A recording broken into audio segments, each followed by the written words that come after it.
जनता दरबारामध्ये आपणा सगळ्यांचं हार्दिक स्वागत। निरनिराळ्या सकारात्मक प्रयत्नांची माहिती आपण आपल्या जनता दरबारमधून करून घेत आहोत आणि मंडळी आता ह्या साऱ्या सकारात्मक माहितीचा फार मोठा खजिना आपल्यापाशी निर्माण झालेला आहे आणि या खजिन्याचा आपल्या सगळ्यांना खूप उपयोग होणार आहे, आपल्या सगळ्यांचं जगणं सुकर होणार आहे। त्याच अनुषंगाने मागच्या भागामध्ये आपण पाणी बचतीचे वेगवेगळे मार्ग जाणून घेतलेले होते।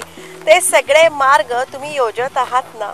लक्षात ठेवा, आपण वाचवलेल्या पाण्याच्या प्रत्येक थेंबातून कुठेतरी जीवन फुलणार आहे याची खात्री बाळगा। त्याच अनुषंगाने मंडळी आता होळी म्हणा किंवा रंगपंचमी जवळ येऊ लागलेली आहे, पण ह्या वर्षी होळी किंवा रंगपंचमीसाठी आपलं कोणीही पाण्याचा वापर अजिबात करणार नाही। त्यामध्येही होळीसाठी जे आपण रंग वापरतो ना ते अतिशय घातक असतात, त्याचा जीवाला अपायच होत असतो आणि हे रंग उतरवण्यासाठी पाण्याचा खूप मोठा अपव्यय होतो, पाणी वाया जातं। मंडळी जरा खेड्यापाड्यामध्ये जाऊन बघा, पाण्याची फार मोठी टंचाई आहे। पाण्याच्या थेंबा थेंबासाठी तिथले गावकरी खूप चिंतेत आहेत आणि पाणी मिळालं नाही म्हणून आपल्या अनेक शेतकरी बांधवांना आपलं आयुष्य संपवायला लागलेलं आहे। या साऱ्या गंभीर स्थितीचा आपण विचार करणार आहोत आणि या पुढच्या कालखंडामध्ये आपण पाणी वाचवणार आहोत आणि सगळ्यांचं जगणं सुकर करणार आहोत। अधिक माहिती जर का तुम्हाला पाहिजे असेल तर आपल्या जनता दरबारमध्ये तुम्ही सगळ्यांनी सामील व्हा। त्यासाठीच तुमचा आमचा सर्वांचा जनता दरबार। जनता दरबारमधला आपला आजचा विषय खूप चांगला आहे, तुम्हाला सगळ्यांना अतिशय आवडेल असाच आहे।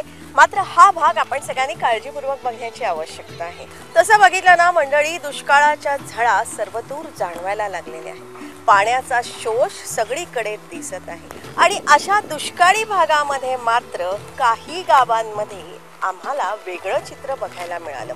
अशा दुष्काळी गावांमध्ये सुद्धा बऱ्याच ठिकाणी पीकही डवरलेली आम्हाला बघायला मिळाली आणि हे सगळं घडतंय तर ह्यामागची यशोगाथा काय आहे ना ती आपण जाणून घेणार आहोत। यामध्ये नेमक्या कुठल्या योजनांचा सहभाग होता किंवा कुठल्या योजना यशस्वी झाल्या तेही आपण जाणून घेणार आहोत। अर्थात यशस्वी योजना म्हणल्यानंतर एकच नाव आपल्या सगळ्यांच्या मनामध्ये येतं, जलयुक्त शिवार अभियान। मंडळी ही जी योजना आहे ना ही 100% यशस्वी झालेली आहे। जलयुक्त शिवारच्या कामामुळे शेतकरी वर्गाला पाणी गवसलेलं आहे आणि या गवसलेल्या पाण्यावरती दुष्काळी भागामध्ये सुद्धा दुबार पिकं घेतल्याचं चित्र दिसत आहे। मॅडम, ही माझी लगभग 40 फुटाची विहीर खोदलेली। या विहिरीमध्ये ज्यावेळेस मी खोदकाम केलं त्यावेळेस मोठ्या मुश्किलनं दिवसातनं अर्धा पाऊण तास मोटर चालायची इथे। मला वाटलं की पिकं येईल का नाही येईल, शाश्वती कमी होती, फक्त पावसाळी पाणी असायचं आणि तितक्याच्यावर मी माझं पिकं घेण्याचं कार्य करायचं केव्हा इथे। परंतु जेव्हा हे नाला खोलीकरणाचं काम झालं आपलं, तर नाला खोलीकरणाच्या कारणास्तव माझ्या विहिरीचे पाण्याची पातळी वाढून गेलेली इकडे, की हे जे ओपन भाग दिसतोय ओलसर जो भाग आहे तिथपर्यंत रात्रभरमध्ये पूर्ण पाणी येतं इथे आणि रात्रभरमध्ये पाणी आल्यानंतर मी सहज माझी मोटर दिवसातनं 3 ते 3.5 तास मोटर चालते सकाळी। ठीक आहे, 3-3.5 तास मोटर चालते। मी साध्या याने पाटसरीने पाणी देत नाही, कारण पाणी 3-3.5 तासात मला कमीत कमी पाण्यामध्ये मला माझा गहू वाचवायचा आहे। समोर तुम्हाला मकाई दिसतोय, बाजूला ज्वारी दिसते, त्याला सुद्धा मला वाचवायचं आहे। मी सर्व ठिबकच्या द्वारे वापर करतोय आणि मला आशा आहे की निश्चितच माझा जो गहू लावलेला एक थैली मी गहू लावलेला 40 किलोचा, यामध्ये माझं कसंही अंदाज आहे की नाही काही तर 14-15 क्विंटल तरी गहू यायला पाहिजे। सर्व म्हणजे एक शासनाचं हे जे खोलीकरणाचा खरोखर फायदा झालेला मी म्हणतो। प्रत्येक गावोगावी काय जिथेही नाले आहे तिथे खोलीकरण होणं काळाची गरज आहे। जर कधी खोलीकरण होत राहील तर निश्चितच नाल्याची खोली वाढणार आहे। नाल्याची खोली जितकी वाढेल तितकी पाण्याची पातळी आमची विहिरीची वाढणार आहे। हे सगळं अविश्वसनीय वाटतंय ना, म्हणूनच आज आपण दौरा करणार आहोत जळगाव जिल्ह्याचा। तसं पाहिलं ना तर जळगाव ह्या नावाची जर का फोड केली ना तर त्याच्यामध्ये जळ आणि गाव म्हणजे पाण्याने युक्त गाव असं जळगावची ओळख होती। पण वर्षानुवर्ष पाण्याचा उपसा झाल्यामुळे आता मात्र जलगाव म्हणजे जाणारं गाव अशी याची प्रतिमा निर्माण होते का काय असं वाटायला लागलेलं होतं। पण जलयुक्त शिवार अभियान यांच्या मदतीला आलं। जलयुक्त शिवार अभियानाअंतर्गत इथे खूप कामं निर्माण झालेली आहेत किंवा खूप कामं उभी झालेली आहेत आणि त्यातून इथे पाणी गवसलेलं आहे आणि त्यामुळेच आता जलयुक्त जळगाव असे नारा इथल्या जळगाव वासियांनी दिलेला आहे आणि त्या दृष्टीने धडाक्याने कार्यवाही इथे सुरू झालेली आहे। आमच्या जिल्हा प्रशासनचा फक्त एक उद्देश आहे की आम्ही जे आमच्या डिस्ट्रिक्टचं नाव आहे जळगाव, तर आम्ही पूर्ण जलयुक्त करू और लोकांना टंचाई राहणार नाही, पाण्याची कमी भासणार नाही और जलयुक्त जळगाव यासाठी आमच्या जळगाव फेमस होणार. परंपरागत केळी उत्पादक प्रदेश अशी जळगावची ओळख आपल्याला माहिती आहे. मंडळी, आम्ही आता 3-4 मार्चला जळगावचा दौरा केलेला आहे. बऱ्याच ठिकाणी चित्रीकरणही केलेलं आहे. त्यामध्ये आम्हाला बऱ्याच ठिकाणी ओसाड भाग दिसला आणि बऱ्याच ठिकाणी मका, ज्वारी, गहू आणि केळीच्या फळबागाही डवरलेल्या दिसल्या. अर्थात जिथे पिकं डोलत होती तिथे जलयुक्त शिवार अभियानाची कामं झालेली होती.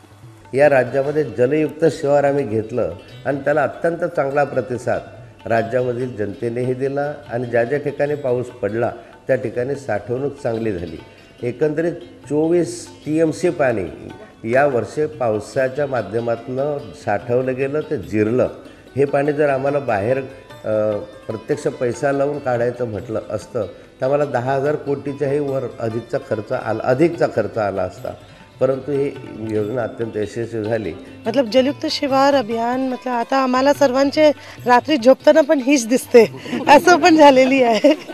क्योंकि याचे रिव्ह्यू पण खूप होत आहे, याचे रिझल्ट पण खूप छान आहे. एक मतलब 3-4 महिन्यामध्ये रिझल्ट दिसते.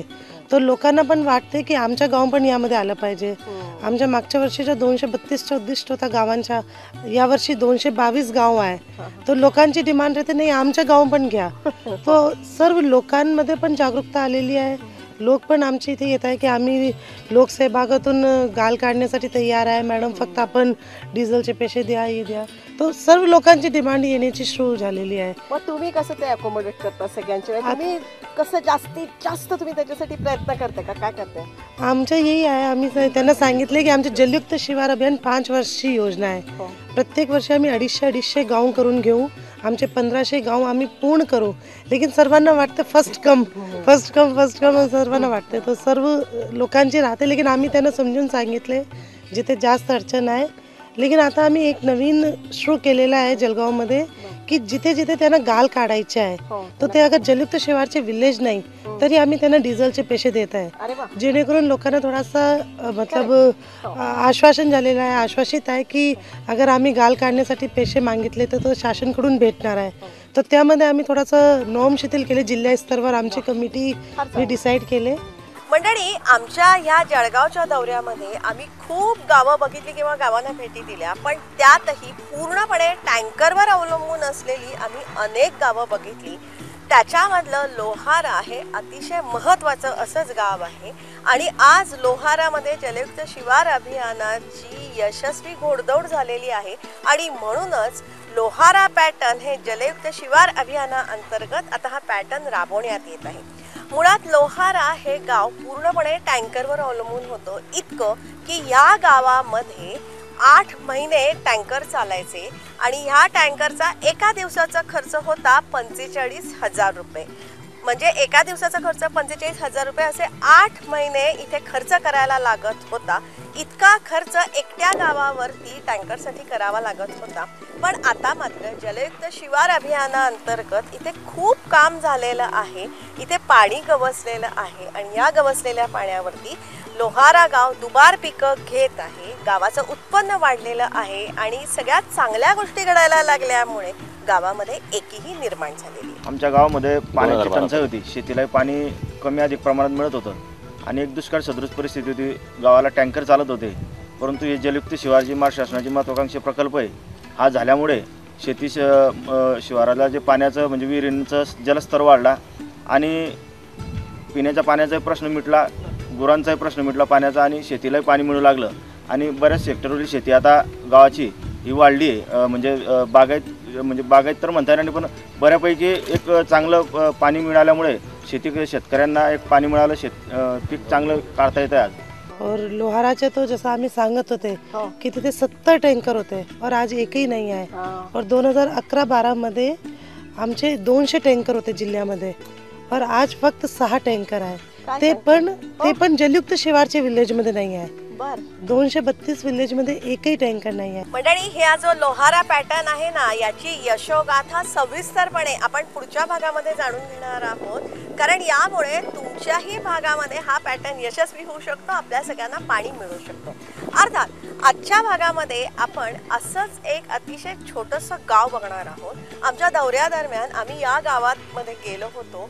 अतिशय रणरणट ऊन होतं, पण ह्या रणरणट्या उन्हामध्ये सुद्धा या गावची पिकं डवरलेली होती, मस्तपणे अशी वाऱ्यावरती डोलत होती. आणि सगळ्यात वैशिष्ट्यपूर्ण आम्हाला काय जाणवलं असेल तर या सगळ्या पिकांच्या मुळाशी ठिबक सिंचन बसवलेलं होतं. या ठिबक सिंचनसाठी तुम्हाला अनुदान मिळालं का असा प्रश्न आम्ही विचारला, तेव्हा या साऱ्या शेतकऱ्यांनी एकमुखाने सांगितलं की आम्ही अनुदान अजिबात घेतलं नाही, आम्ही स्वखर्चाने हे ठिबक सिंचन इथे बसवलेलं आहे. कारण आमच्याकडे पाणी कमी प्रमाणामध्ये आहे आणि उपलब्ध पाण्याचा जास्तीत जास्त वापर करण्यासाठी ठिबक सिंचन अतिशय उपयुक्त आहे हे आम्हाला समजलेलं आहे. आणि त्यामुळे आमच्याकडे आता जेवढं कमी पाणी आहे ना, त्याच्यामध्ये सुद्धा ठिबक सिंचनमुळे आम्ही 2 पिकं घेऊ शकतो. पहिले कमी पाणी असताना मग एकच पीक घेतलं गेलं असतं. आता पाणी आहे थोडं तर डबल पीक घेतलं. नाला खोलीकरणामुळे ह्याचं पर्क्युलेशन होतं मॅडम. काय तुम्ही नाला खोलीकरणाचा तुम्हाला काय फायदा झाला? फायदा झालाय. तरी 5-6 घंट्याचं पाणी वाढून गेलंय त्याच्यात. विहिरीला पाणी आलं का? विहिरीला पाणी आलं. बरं. आणि आता हे पीक कधी तयार होईल तुमचं? हे आता 1 महिन्यानंतर होऊन जाईल मक्काचं, हे 2 महिन्यानंतर ज्वारी होईल आणि 15-20 दिवसानंतर गहू होऊन जाईल. पण म्हणजे दुष्काळाच्या झळा आपल्याला एवढ्या बसल्या नाहीत असं म्हणू शकतो का? काय म्हणू शकतो आपण? आता सगळीकडे म्हणतात दुष्काळ आहे, पिकं गेली, पण तुमची पिकं मिळाली कारण मला वाटतं या खोलीकरणामुळे. काय आता जे खोलीकरणामुळे पाण्याची पातळी वाढून गेल्यानंतर आपल्याला फायदा झालाय. तर ते विहिरीत साठोबा झाल्यानंतर पाण्याची आजूबाजूला जवळपास 25 विहिरी आहेत त्या नाल्याच्या. बरं. आणि या वर्षांपर्यंत स्थिती असताना सुद्धा की जे की एक पीक निघणं मुश्किल होतं, पण या नाला खुलीकरणामुळे पाण्याचं पर्क्युलेशन होऊन पाण्याची पातळी वाढली. आणि पाण्याची पातळी वाढल्यामुळे जे की दुबार पीक सुद्धा, जे की कपाशीचं पहिलं पीक घेतल्यानंतर सुद्धा शेतकऱ्यानं दुसरं पीक घेऊन आज घडला ही पीक तुमच्या समोर आहे. पीकसुद्धा चांगल्या प्रकारे आहे, शेतकरीसुद्धा समाधानी आहेत, उत्पन्नामध्ये सुद्धा चांगल्या प्रकारे वाढ झाली. मंडळी, हे गाव आहे जामनेर तालुक्यातलं वाकोद. शेतीसाठी पाणी बचतीचे मार्ग अनुसरणारं हे गाव आहे वाकोद. पाणी बचतीचे संस्कार इथल्या साऱ्या जणांवर उपजतच आहेत. कारण माहितीये, कारण हे गाव आहे स्वर्गीय भंवरलाल जैन यांचं. जगभरामध्ये सुप्रसिद्ध असलेले उद्योगपती भंवरलाल जैन. ठिबक सिंचन म्हणजेच भंवरलाल जैन. आणि म्हणूनच जळगाव जिल्ह्यामध्ये केळीच्या बागा फुलल्या. आणि मंडळी, ठिबक सिंचन ही काळाची गरज आहे हे लक्षात घ्या आणि आपापल्या शेतामध्ये ठिबक सिंचन घ्या. त्यासाठी शासनाची योजना आहे आणि भरपूर अनुदानही मिळतं. शासनाच्या योजनेतून सुद्धा ठिबक अनुदानावर दिलं जातं. पण या परिसरामध्ये शेतकरी हा सुज्ञ आहे. प्रत्येक जरी हे नॉन ISI सुद्धा ठिबक वापरून किंवा शासनाच्या अनुदानाची वाट न पाहता सुद्धा काही शेतकरी किंवा काही लाभार्थी असे आहेत की जे की खर्चानं नॉन ISI ठिबक आपल्या शेतावर आणतात. आणि जे काही पाणी आहे तर पाण्याचा जास्तीत जास्त वापर चांगल्या प्रकारे कसं करता येईल किंवा पिकाला ती कार्यक्षम कसं वापरता येईल आणि जास्तीत जास्त उत्पादन आपलं कसं वाढवता येईल किंवा पीक परिस्थिती जी आहे ती कसं बदलवता येईल, कमी पाण्यामध्ये चांगल्या प्रकारे पिकाचे नियोजन कसं करता येईल पाण्यावर. तर या प्रकारसुद्धा काम या वाकोद गावामध्ये ह्या सुज्ञ शेतकऱ्यामार्फत केलं जातं. जळगाव जिल्हा हा पूर्ण देशामध्ये ठिबक आणि तुषार सिंचनाचा वापर करण्यामध्ये 1 नंबर आहे.